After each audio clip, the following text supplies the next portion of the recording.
Hello, everyone. This is Ted Check. I'm the Public Information Officer for the International Foundation for Protection Officers. I'm here with Natalia Zuluaga. Natalia, welcome. Hi, Ted. Thank you so much for having me here. It's really a pleasure. Yeah, thank you. Thank you very much for your time. Natalia, you are the president of the board of directors for the IFPO in Colombia. You're Yes. also a security specialist and a business development representative. So that's quite a lot. How do you juggle all that? How do you have time for everything that you do? I had a lot of hats. I think right now my current jobs is more the strategic sense that the executive or operations. I used to do a lot of that, but I'm juggling that because I love to learn different things. I also want to keep my connection with safety and security.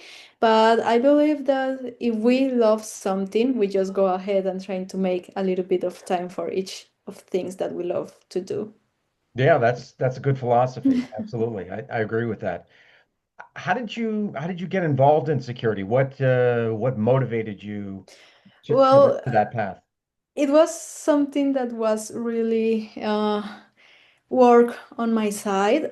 When I did my bachelor degree in politics and government, I always thought I want to do something related with public security. Like I wanted to work with the army or maybe with the Ministry of Defense. Mhm. But when I graduated, it was so hard back in my country in Colombia to find a job for insecurity. Like either do you need a lot of experience or you have someone inside of those business for you to Oh, be okay. able to enter. So it was really hard for me, but I was really persistent. Like I didn't see myself in any other job. Like I continued to apply, apply, apply. And then I saw an opportunity to study strategic and geopolitics in the war school in Bogota. And I say, maybe if I don't have the experience, at least I will have the knowledge about it. So I did all the process. Back then, we were just only three women in the class, and the rest of them were obviously men, but mostly people belonging to the army, to the police, and things related to that. But I believe like the opportunities came to you when you are in the position to receive it, but also because you are been working on that. In that time, there was this special diplomatic of Mexico that was coming here to Colombia, and he wanted to do his 2 years in diplomatic, and he said, "Well, I should might as well to do this master degree." So I met him, like, he was my first boss. I met him like a classmate. And since I always been a little bit in academic side, I like to do things really good when I am like a book girl, for put it in shortly. He saw my really my job, how I do and handle things, and he told me like, right now I don't have a secretary. Will you be available to work with me? I'm going to give you all the experience and I'm going to teach you about security. If you Hmm. like it, well, you can continue with this path. And if you don't like it, well, you know for sure that it's not up to you. So I started working with him and I'm starting to to learn how to search everything about social engineering, like what are the posts, what is people saying, how is this affecting Colombian security, how is this going to affect it in that case in Mexican security, and all of that. So it was a beautiful journey. And I tell you this because it was like a card that I had at the moment that I present my first application to NGO as a security assistant in the Norwegian Refugee Council. I did it. Like I feel like after 1 year working with this person, I was ready to put myself in more a serious job in security. Mhm. And I got it. I got the job because my boss wasn't looking for someone that was a woman as also, but she was looking for someone who knew at least about security. So thanks to that year of experience, I was able to enter and go on in all my career. That's great. And Natalia, you mentioned a couple of times being a woman in security. Has that been an issue for you? Has it played into your career at all, or Yes. have you just come Yes, along it and it's it was not an been a issue for factor? me because in my looks, I look way younger than my age. So I'm 29, but sometimes I can look at 20. So imagine my first jobs were when I had like 23, 24. So I look it like under 20.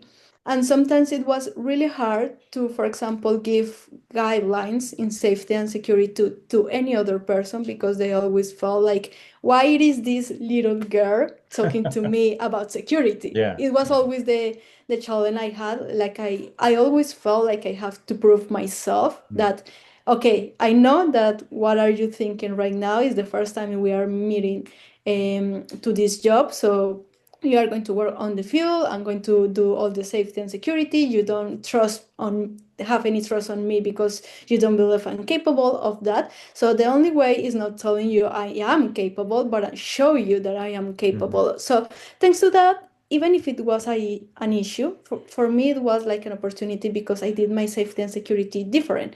I enjoy doing, for example, trainings, things that were more like funny, that security wasn't something that you should be scared of, something that you cannot approach, like you are afraid to tell security, oh, I did this mistake, I'm going to be fired, I'm the worst person. I make security approachable to everyone because I put who I am as a woman and as my profile and my personality into security. Mm. And thanks to that, I feel like I was able to show up other part of security, and that gave me the opportunity to keep growing and growing up in this field, like in a really fast speed. Uh-huh. Yeah. Because it seems like you've held several positions within the past Yeah. maybe like 5 years. Yeah, Um, because let's see, I started my first job in security as an assistant, a technical assistant of security for the Norwegian Refugee Council, and after 8 or 9 months, the International Rescue Committee published a new opportunity that was being a security officer back in my country in the region or department of Cundinamarca. So I thought, well, I feel prepared. I feel prepared. I don't want to keep being like in this assistant role for much longer because I feel prepared. And not only that, I want another challenge. I want more challenge that helps me like to grow up. So I applied.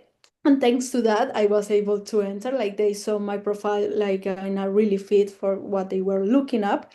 And in less than 1 year, Hayas published a position of being a security coordinator for Colombia and the Darien Gap, that is this park share between Panama and Colombia. And I said, I have to confess, at that moment when I read the position, I told myself, maybe I'm not ready. Maybe I need to, I don't know, wait up 1, 2 years because every one of my colleagues tend to have like that 1 year mm. or 2 years in a Hmm. position before to move on to a higher Right. position. Right. So I say to me, I'm not able, but another security girl told me like either way you should try. Like if you are a fit, you are a fit and that's it.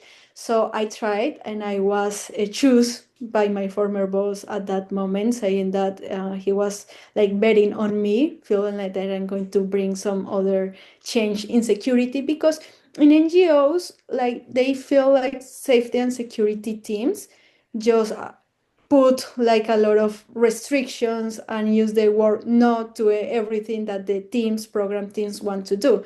So for me, it was a challenge to bring on another security that I'm not working with saying no or restriction, but Mhm. how we are going to make this possible in any settings or different solutions of that. And that's it. I was 2 years in Hayas, having all the experience building the safety and security because when I entered specifically in Colombia, there wasn't anything of security, nothing, nothing. So I have the amazing opportunity to create everything from the scratch. So I love that opportunity and I think it gave me a lot of tools for my life. Hmm. And it sounds like, you correct me if I'm wrong, but it sounds like you're doing a lot of research based jobs. Is that, do I have that right? But you also have the IFPO certificate, the CSSM, Certified in Security Yeah. Supervision and Management. Do you ever see yourself doing more of that in the future? Well, I love academics. So to be truthful, I always complimented all about my career with other master's degree. For example, I did the first one that I tell you, strategic and geopolitics in the war school. Then I did another one in peace and conflict management in Haifa. It is a university of Israel. But to be truthful, I never did something specialized in security. Hmm. I analyze, I did all the academic, I understand geopolitics, what are the mainly threats that we have around the world. But when you do this certification, you are doing something so specific that allows you to improve your technical capacities to do security. So Hmm. it is a huge difference in that sense. And having like this opportunity of IFPO, I feel like what I want to do is more people to know about this certification, but mostly I do want more Latin American people to Hmm. know that they can certificate and they can advance in their technicalities about safety and security. I want to take out this mindset that security it's only to have a surveillance or have video cameras or just being in the door of any place to watch out what is happening. I want to make sure that people that love security can improve their abilities by having this certification. And a second objective of that is that I want more women to do that. Like, Hmm. honestly, I feel that we are so few women in this environment, and mostly it's because we believe that there is not a position and a spot for us there, because it's Hmm. really difficult. We always see just men having all this amazing speech about safety and security, that by the way is really amazing, but sometimes women needs to hear another voice in Hmm. our gender to feel like if she did it, I can do it too. Hmm. Hmm. So is that where you see your role as the president of the board Yeah. of directors for IFPO Colombia is Yeah, we kind of are doing that? heading off to knowing that this is the first chapter of Colombia.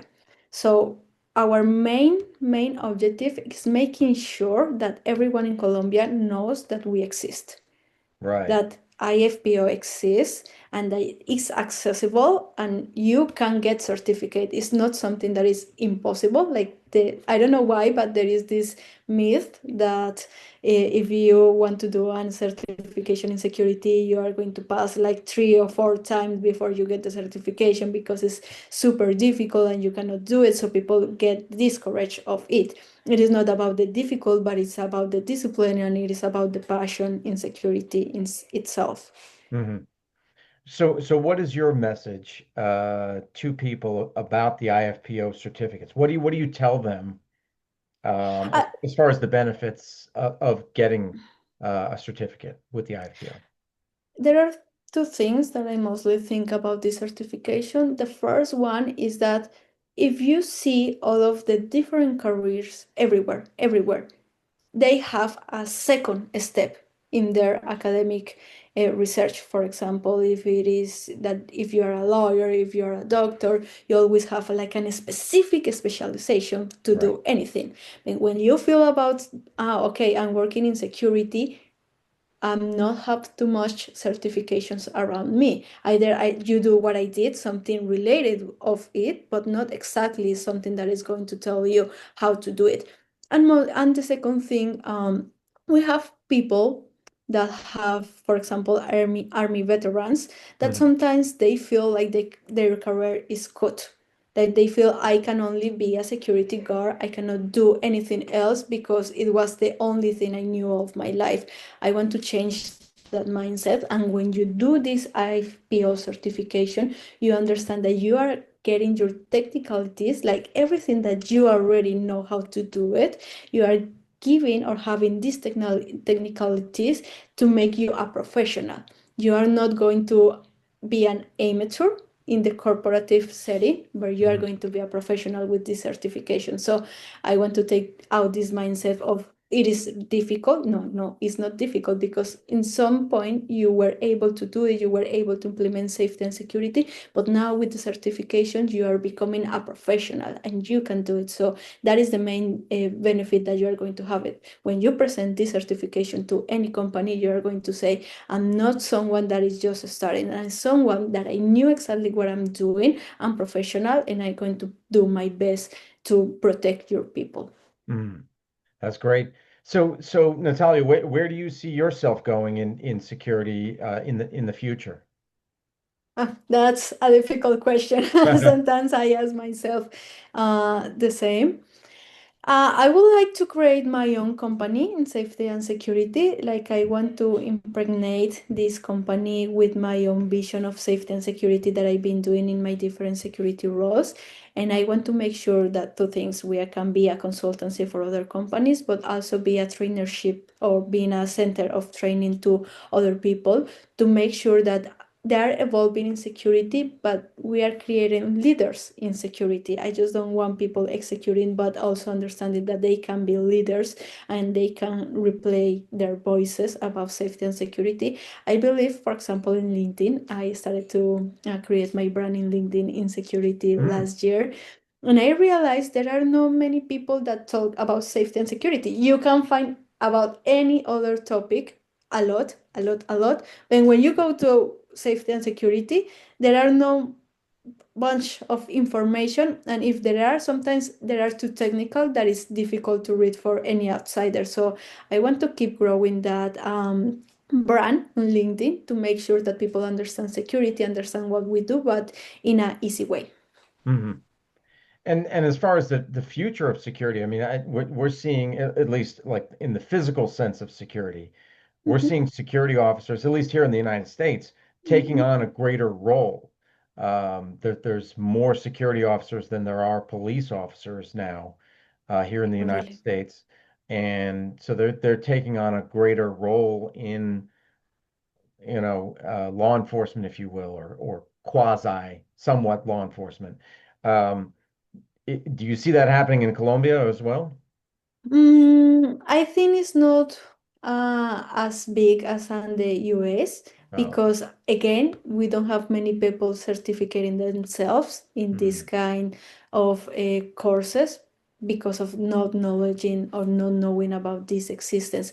However, I do believe by doing this, knowing how it's Colombia, it's in a very delicate and difficult transition in safety and security is really hard, and we are having a conversation as a country to understand how we are going to change the security because for everyone is it has been really difficult this situation, just organized crime or organized crime, the daily crime, difficult corruption. There are a lot of things that are happening in Colombia, but at the other hand, this is an opportunity for more people to feel inspired to become a security officer and to support all the forces to do a better job, in the sense that sometimes there are happening too many things that the capacities and the many people that could be in the forces are not enough to respond to all the threats that we are having in Colombia.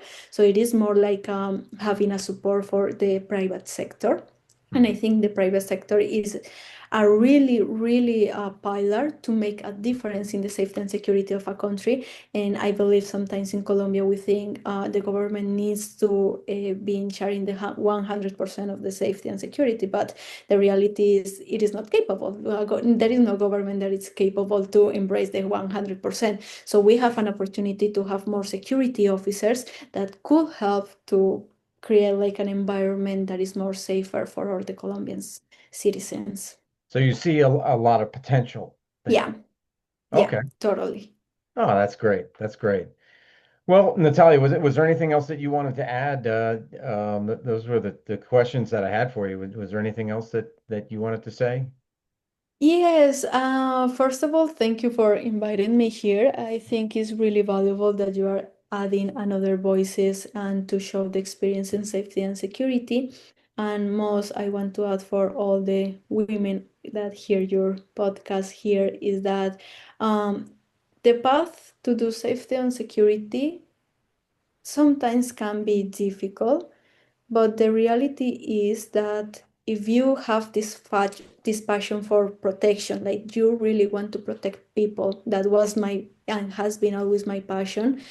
I believe that you are going in the set right course, and I believe that no matter what happened, the point of us as a women being in safety and security is to put our personality, to put our brand, to put our knowledgement over there so we can have a safety and security that all the time is evolving and it is adapting to different situation, places, and so on. So for people that really love safety and security, it's just go ahead and put your personality in whatever you do in safety and security and make it easy at the end of the day. The easier way is the best.